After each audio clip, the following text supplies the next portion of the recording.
kagandang buhay! Welcome to my vlogs for today.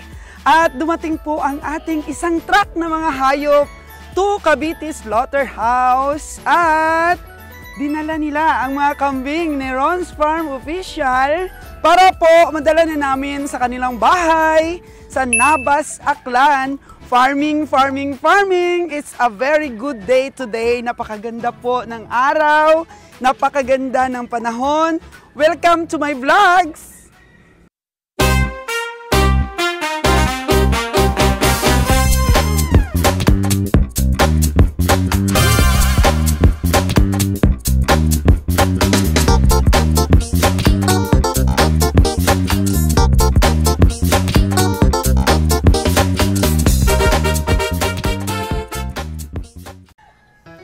Hello mga kagandang buhay! Dumating po ang ating truck ngayon. Papunta po ng Cavite at kailangan po nilang makapag-ligo dito po sa aming pahingahan sa Panayakan, Tangalan, Aklan. Which is maganda po ang sapa dito. Makalunang po ang ating mga kalabaw at makarelax po ang ating mga baka. Kasama ko pa rin po ang ating agriculturist dahil po ikinarga ng ating truck ang kanilang kambing at dadalhin namin sa pinagawa niyang simpleng bahay ng kambing para po maumpisahan nila ang kanilang journey at maparami ang kanilang alaga. At yun po mga kagandang buhay, ang balak namin ay bibili talaga kami ng pure bloodline ng Boer doon po sa Luzon para po mapaganda ang lahi ng ating mga kambing kahit po medyo pricey siya. Basta start right po tayo sa pagpadami po ng ating mga kambing. Alagaan namin itong aming mga upgraded, maganda na po itong practice para po marunong na kaming mag-alaga kung meron na po kaming pure bloodline. Tingnan po natin ang ating mga hayop ngayon na dadalhin natin sa Katayan, sa Cavite.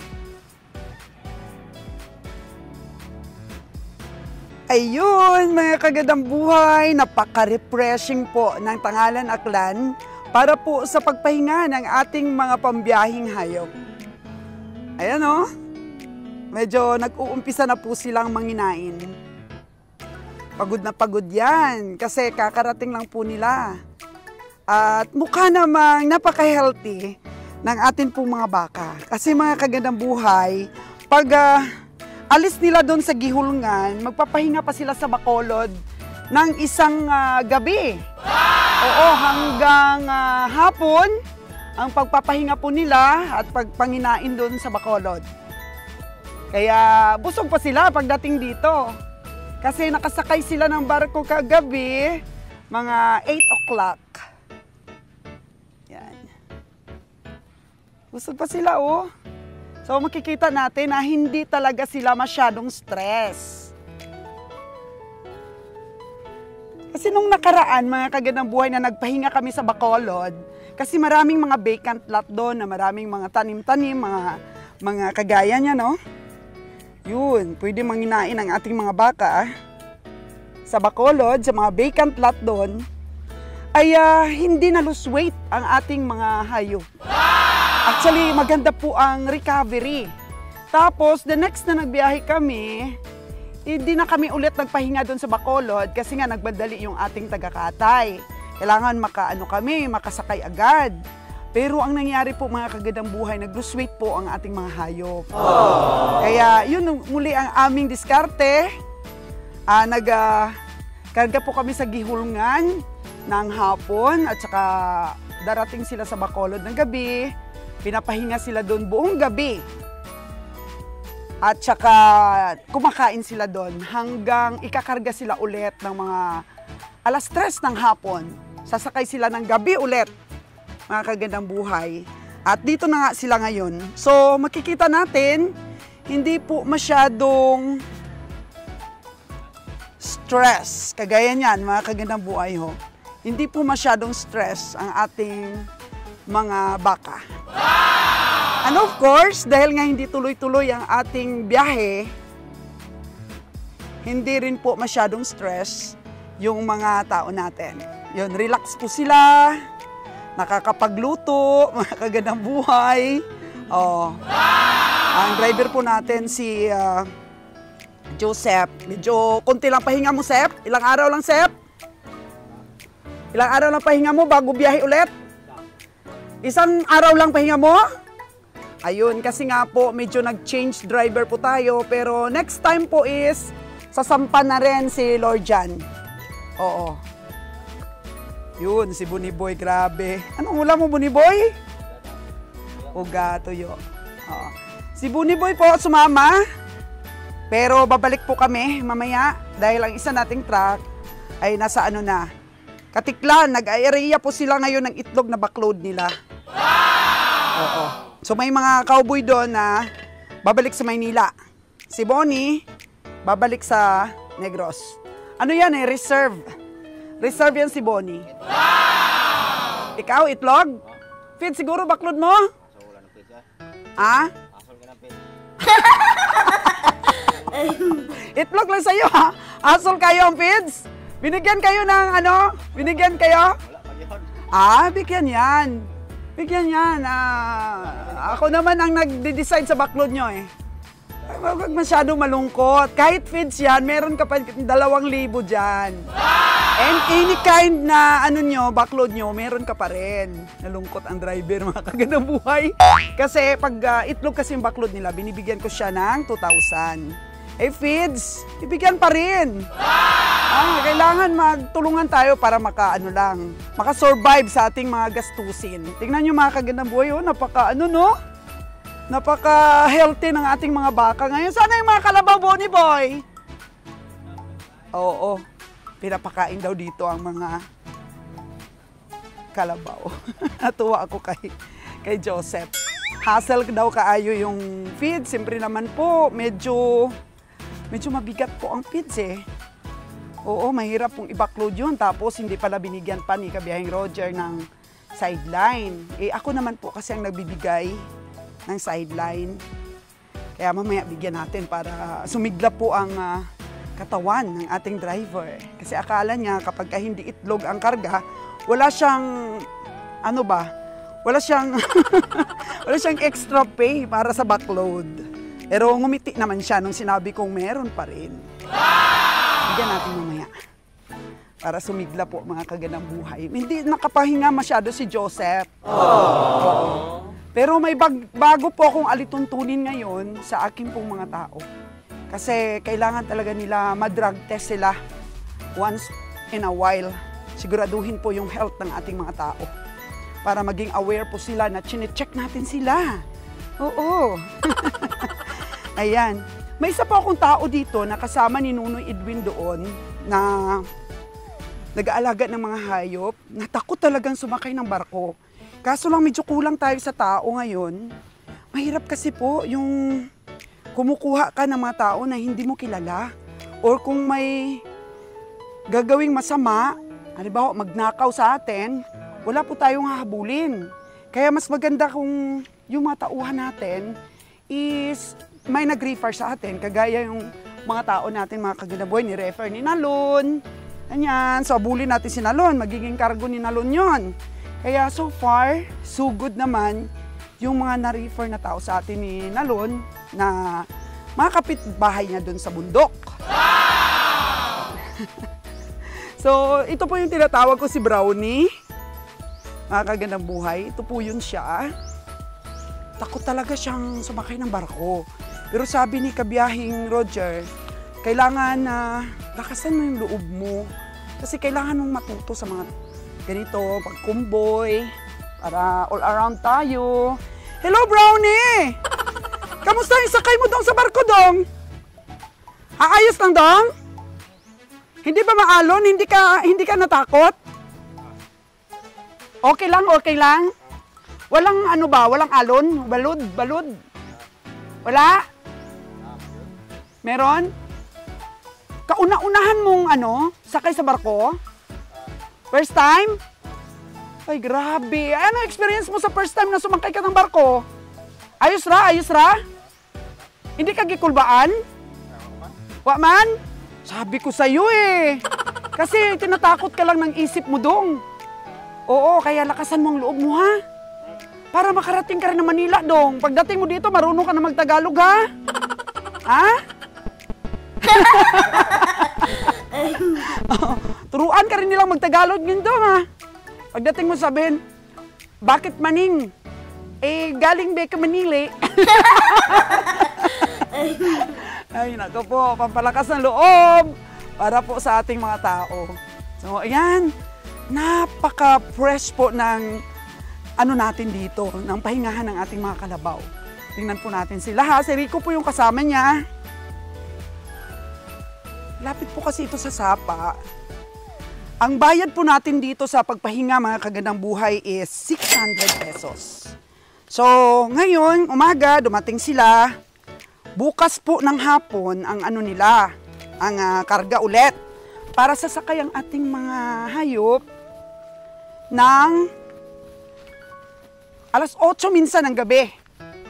Minsan alas 2 naman ng gabi. Pero bawal talaga mag-umaga. Hanggang alas 2 lang. Madaling araw pala yun. Yun. So, nasa 23 po ito. 24 ang baka. Alam nyo ba na mas advantage sa expenses yung kalabaw sa biyahe? Kasi hindi tayo nag-feeds. Kung kalabaw po ang mas marami, ang disadvantage po nun, kunti lang ang may karga natin.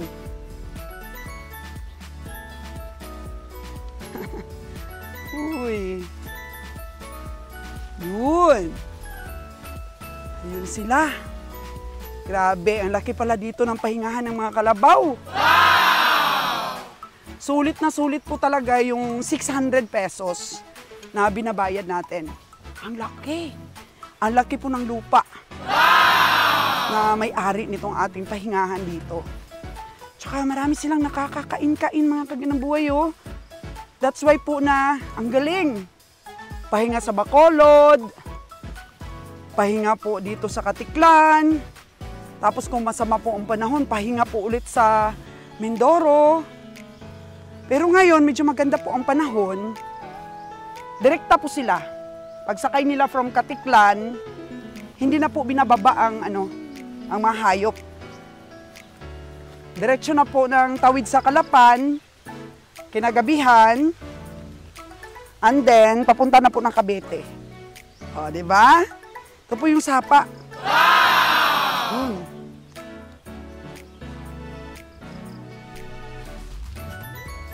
Mas maganda pong mga tao talaga, mga kagandang buhay, yung hindi pa nakaranas ng bisyo ba? Kaysa mga sanay na sanay, matagal na sa industriya ng trabahong ito, alam na nila yung kalakaran kung paano po sumikwat. Ito, mga honest pa to ng mga tao. Dapat wag po silang maimpluwensyahan. At ipakita po natin yung pagmamahal natin sa kanila. Na maging kontento sila at maging masaya sila sa trabaho.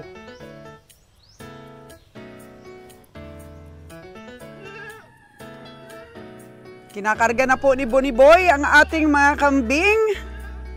Hindi ba yan sila madisgrasya ron? Baka madulas. Di naman, dahan-dahan lang tayo. Kaya, maraming kumpay po sa daan at mangunguha po kami habang pauwi. Grabe! Grabe yung natin, oh. Kambing at mahilig kumain. Yun. So, ibig sabihin, di po sila masyadong stress. Wow! Mga baka natin, talagang ang gaganda ng katawan. Marunong na talaga tayo ngayon tumiming, mga kagandang buhay, at magtimpla ng nila. Pag-alaga, pag-transport sa kanila, okay na po yung mga diskarte. Nakuha na po natin ang tamang pag-alaga po sa ating mga hayop. Lalo na po at napaka-refreshing po itong lugar na pinaglalagyan natin sa kanila. Marami silang makain-kain dito, oh, habang nagpapahinga. So come on, punta po tayo sa Nabas kung saan po dadalhin natin ang ating mga kambing. para doon po sila paramihin.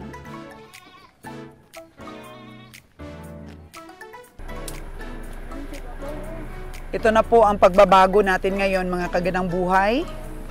Yung kuha na tayo ng mga pakain sa ating kambing. Ayun. Maasahan nyo na kaugalian na po ito ni Ron.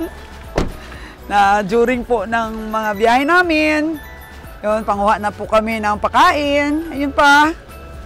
Mga ipil-ipil. Wow! Oh. Pakain hunting na po is life para po kay Ron's Farm Official ngayon. Oo. Sarap siguro ng kain nila ng ipil ah. Oh. Hello Maui. Hello Maui. Wow. Kain ng ipil ba?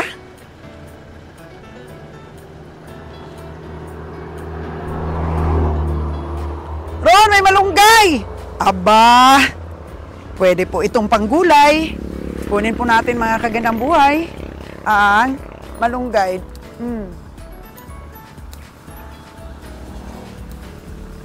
Pwede ito ah. Pero maganda rin ito sa kambing, itong malunggay na to. Oh? Pwede po ito, panggulay natin.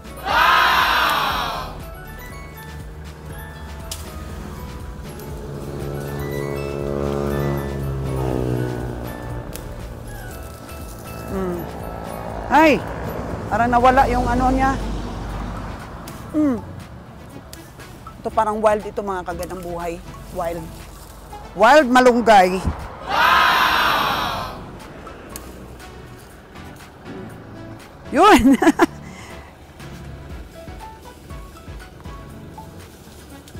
Ang panggulay. Yeah!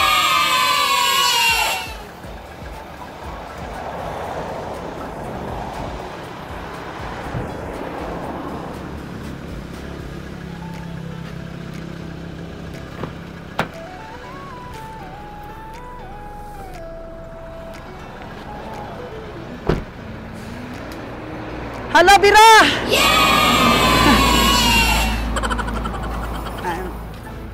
Marami pa doon sa unahan? Oo. So, doon tayo sa unahan.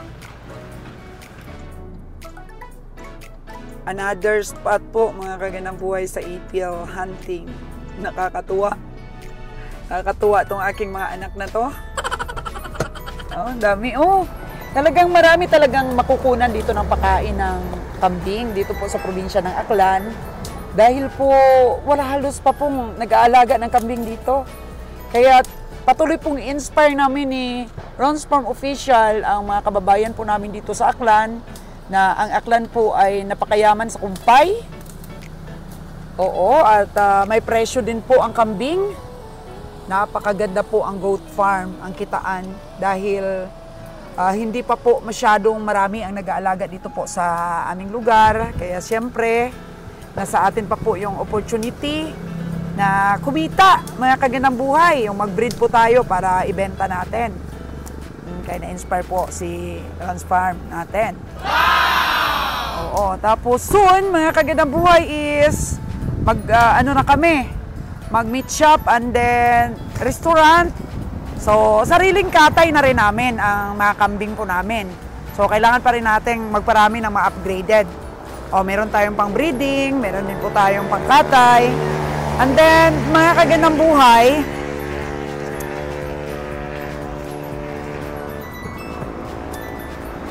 yun.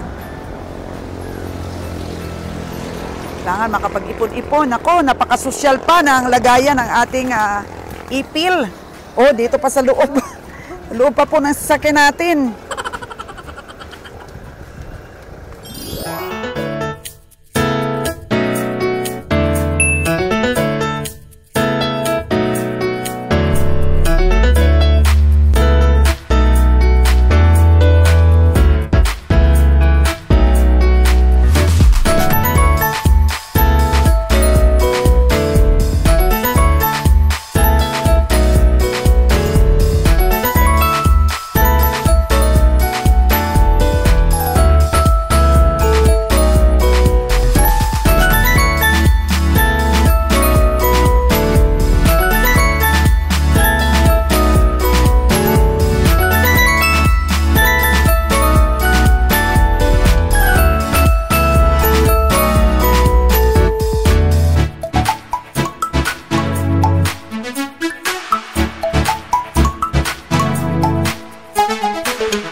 Sana po may ma-inspire sa amin dito sa Aklan sa pag-alaga po ng kambing. Ayan po, kung napapansin ninyo, ang kulungan po ni Ron ay sa taas po ng septic tank ng supposed to be ay babuyan natin. Pero nakahanap po kami ng ibang location para po sa ating magiging babuyan. So dito, kambing na lang po muna ang kanyang alagaan at konti pong inahin na mga baboy. So nakahanap po kami ng ibang location para po sa ating mga pangmaramihan po na alagaan ng mga baboy. So kambing po ang ilalagay niya dito at saka manok po, no? Pang dressed chicken po natin. Yan po ang alagaan na lang niya ditong lugar na to, mga kagandang buhay. And ito pong bahay na to, ayan, ay fit po si Ron dito. Fit. Siya po dapat ang nakatira po dito dahil nandito na po lahat ang kanyang mga alagang bibi, alagang itik, alaga po na quail. Oo, tapos may kambing na rin po siya. So sa kanya po fix itong lugar na to para po sa farming niya. And then po si Tracy na lang po ay sa ibang location po ng atin po mga lupa na para po sa ating mga anak, di ba? Preparation natin sa ating mga anak. So, maganda, napaka-cute po, modern ang pagkakagawa ng bahay na to ni Ron. Ayun. Yun, modern po yan. Isang kwarto lang, tsaka maliit po, cute na kusina, tsaka malaking CR. Mga kagandang buhay. Cute na, or tiny house. Tiny house lang po yan na ano talaga. Siyempre, modern po ang design yan. O, sa ilalim po ng, yun, ginawa po nating recrap. O, nag-recrap po tayo sa lagusan ng tubig, galing po sa ating itikan. And then, dahil nga po tinibayan natin yung pag-recrap, naisipan po namin ni Engineer Noynoy na gawan na lang po na building dito, pang opisina lang po sana ito. Mga kagandang buhay, at the same time, pwedeng matulugan. Pero, yun, pwede na pala. Pwedeng dito tumira si Ron's Farm Official. Ano lang po, coco lumber lang yung ginamit nating trusses para medyo maka-less. And then itong area po na to, nirecrap din po natin. Yun, nirecrap din po natin. Medyo mahaba-haba. Lagyan ko po ito ng tambayan. Tambayan po namin. Lagyan ko po ito ng kubo dito sa taas. So, maganda po yan. Maganda pag natapos. After na matapos nila yung bahay ni Ron, bumili po tayo doon. Nakita ninyo sa loob kanina ng kulungan. May mga tiles doon. Mga pintuan. Ito po ay, ano talaga, gawin, i-finish talaga ito. Kakaganda buhay, i-finish. Yun. Para matirhan na ni Ron. Kasi andun na yung mga bibi niya, oh. Tsaka gagawa din po tayo ng building ng mga bibi dito. Kasi napaka-perfect po talaga ang lugar na to. Para po alagaan ng bibi dahil may tubig. Mga kagandang buhay. At ang area po nito is kalahating hektar. Kalahating hektar po, pabundok. Pabundok po yan dyan sa mga itik at ano ni Ron, quail, pugo. So perfect. And then, yun, pwede pong dito namin ilagay sa kubo na to. Ang lumang kubo dito po namin ilagay yung incubator po ni Ron. May nabili po tayong incubator niya at saka hatcher. Ayan, kasi kukuha na kami ng pure line ng Itik Pinas po. Meron na po kaming contact sa Nueva Ecija. Kaya abangan nyo po yan at ma-inspire po kayo. Pakita ko po yung incubator namin na nabili at saka hatcher. Good for 3,000 eggs. Sa pag-umpisa po ng journey namin ng itikan, hindi lang po sa lagi tayong gumagawa ng tula at nagsasalaysay po dito sa ating mga vlogs, kundi po lahat ng mga plano namin ay ano yun, slowly but surely po ang pagsakatuparan. Ayan, yung meat shop natin at saka yung restaurant, maisakatuparan po natin yan this coming January 2025. At ang pag-breed natin ng pure line ng Itik Pinas Very blessed po tayo mga kagandang buhay dahil nakatagpo po tayo ng legit po na supplier at marami na po siyang natulungan na mag-farming po sa itik, mga kagandang buhay. Ang mga panday natin, pakyaw po ito mga kagandang buhay para di na po tayo magbabantay sa trabaho nila. So, purpose po ng vlog na ito ay to inspire mga kagandang buhay at abangan po, pakita po namin ang aming incubator ni Ron sa susunod po na episode ng ating mga vlogs.